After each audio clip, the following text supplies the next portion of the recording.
Nakalabas na po ng Philippine Area of Responsibility itong si Typhoon Inday. Yan po ay kaninang alas 8 ng umaga at base po dito sa satellite images ng Pag-asa, yan po makikita natin na nandun na nga po siya sa labas ng Philippine Area of Responsibility. Typhoon category pa rin. Pero ito po ay makikita natin yung pinaka outer cloud ba nito, halos meron pang kaunti na paramdam dito sa may extreme northern Luzon, yung area po ng Batanes.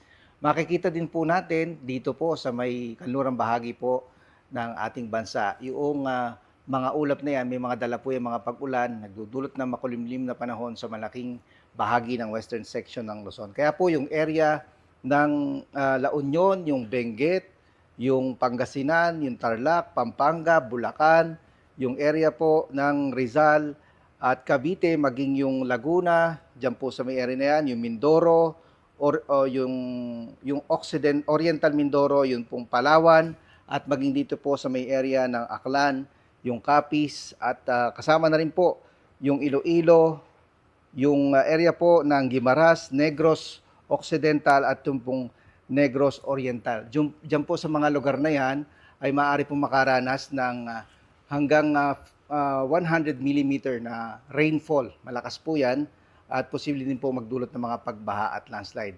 Mas malakas naman po ng mga pag-ulan ang mararanasan sa Zambales po sa Bataan at maging dito po sa may area ng Occidental Mindoro at yung pong area po ng Antique.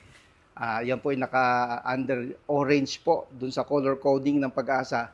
Ibig sabihin po ay maaari pong umabot sa 200 millimeters ang rainfall na maaari pong maramdaman sa lugar po yan. Posible din po yan magdulot ng mga pagbaha at landslide. Lalo na po dun sa mga mabababang mga lugar, posible po na magkaroon po ng mga pagbaha.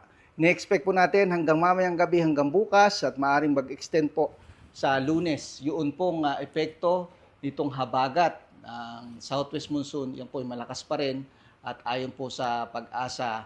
Titingnan natin, meron kasing mga panibagong sirkulasyon sa silangan po ng ating bansa kung magkakaroon po ng panibagong bagyo sa mga susunod na araw.